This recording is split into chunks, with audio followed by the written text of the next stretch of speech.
부산 남구 출신 박소영 의원입니다.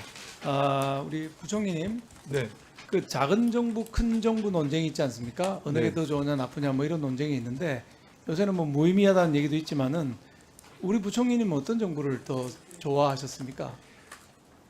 일단 작은 정부, 큰 정부의 논쟁은 제가 아는 범위 내에서 복지 지출 부분에 있어서는 이론이 없다고 생각합니다. 복지 지출에서는 정부가 해야 될 역할에 대해서는 거의 다 뭐 어느 정도 큰 정부 내지는 필요한 적정한 규모의 정부가 필요하다고 생각하는 것 같고요.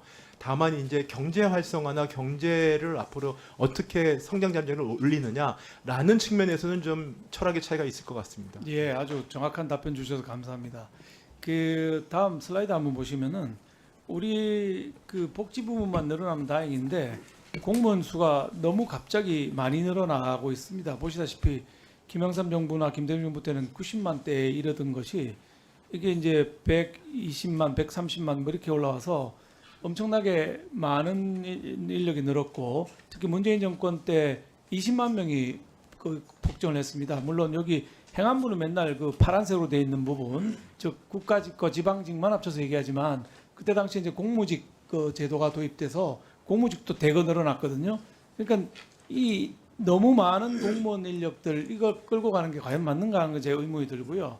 그 다음에 방금 말씀드린 대로 부문별로 안 간다는 말씀입니다. 그 다음에 그 인건비도 보시면은 이렇게 공무원 인건비만 지금 72조 6천억이 들고 있는 지금 이런 나라가 돼 있고요. 그 다음에 공공기관 다음 슬라이드 보시면은 이 연도별 공공기관도 문정부 때 무려 29개의 공공기관이 증가를 했습니다. 다만 이제 윤석열 정부 들어와서 다시 줄어서 문정부 때보다 3개 더 적은 327개. 지금 우리 공공기관 공원법에서 관리하고 있는 공공기관들이 327개가 있거든요. 그래서 줄어드는 건 사실이지만 그 사이에 정말 많이 늘어났습니다. 근데 희한한 거는요. 그 다음 슬라이드 한번 보시면 공공기관 정원을 보시면은 문정부 때 11만 5천 명이 대폭 늘어날 건 맞는데 아까 말씀드린 대로 기관 수는 다시 줄어가지고 327개가 됐지 않습니까? 인력은 보세요. 그 옛날 수준으로 돌아가지 않고 42만 수준에 남아 있는 겁니다. 이게 지금 우리 공공기관 관리의 핵심입니다. 기관은 늘어났는데 줄인다고 줄였는데 인력은 지금 못 줄이고 있는 상황이거든요. 그러면 공공기관들 그 다음 슬라이드 또 한번 보시면은 이게 임직원 수 42만 3천, 그다음에 인건비 근 30조 원, 부채도 또 더 심각한데 공공기관의 부채가 급속도로 지금 늘어나고 있는 상황입니다. 관리가 안 되고 있어요. 제가 어제도 말씀드렸지만 제가 그 관여 진념 장관님 모시고 했던 공문법 만들고 그 기재부에 준 걸 후회하고 있다니까요. 법만 갖고 있지 관리가 안 돼 관리가. 그래서 그 다음 슬라이드가 중요한 점 보시면은 우리가 지금 공공기관 인건비하고 공무원 인건비하고 공무직 근로자 인건비를 합하면은 96.6조 원을 지금 인건비로 쓰고 있는 나라입니다. 이 우리 규모에 비해서 과연 맞는 것인가? 이렇게 계속 올라만 가도 되는 것인가? 이게 2023년 기준 자료밖에 안 나와 있어서 그런 것이지 2024년 기준으로 하면 저는 100조 넘을 거라고 생각합니다. 이렇게 큰 정부, 아까 부총님 정확하게 답을 말씀하셨거든요.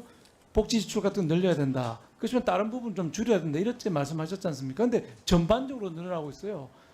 제가 경기도 부지사 잠깐 가 있는 사이에 그전에는 조직 늘리는 거 제가 사사건건 반대해서 죽였는데 그 사이에 이거 저 한번 보시겠습니까? 이름 한번 이 여러 가지 기관들이 막 늘어났는데 진짜 들어보지도 못한 이런 기관들이 공공기관에 다 들어가 있어요 지금. 저는 뭐 하는 거 한국 공공조직은행 뭐 하는 건지 모르겠어요. 이 기관들이 중요하지 않다는 얘기가 아닙니다. 중요할 수도 있어요. 그렇지만 과연 이걸 전부 새로운 기관으로 만들어 가지고 사업을 해야 되느냐? 정부기관에서 하든지 위탁을 주든지 할 수 있는 것들을 뭐하러 굳이 만들어 가지고 이 뭐 공통경비라는 게 들지 않습니까? 기관장도 있어야 될 거고 총무과도 있어야 될 거고 뭐 이런 식의 기관들을 이 장관님 옛날에 장관님이랑 저랑 보시던 게 아닙니까? 예전에 이런 기관들 진짜 듣도 보도 못한 기관들이 줄줄 생겨난 겁니다. 다시 말씀드리지만 중요하지 않다는 게 아니라 이런 기관들을 굳이 만들어서 정부가 가야 되느냐 이런 생각이 든다는 말씀을 드리고요. 우리 부총님 이게 좀 앞으로 공문법 소관 부서답게 좀 공공기관도 관리하고 행안부하고 손잡고 정부의 인력 늘리는 것도 꼭 필요한 부분만 늘리고 나머지 줄일 부분 좀 줄여야 되지 않겠습니까? 답변 좀 해주시죠. 네, 뭐 의원님 말씀에 전적으로 공감합니다. 다만 이제 그러려면은 저희가 여러 가지 그 구조적인 어떤 변화가 있는 사회에서 정부의 역할이 그 저희가 규제 완화라는 측면에서 버릴 건 확실히 공공부의 역할을 버리고 그다음 할 거를 확실히 챙겨야 되는데 이제 그런 과정에서 그게 어정쩡해지니까 공공연이 늘어나는 거고 공공연의 역할이 커지는 것 같습니다.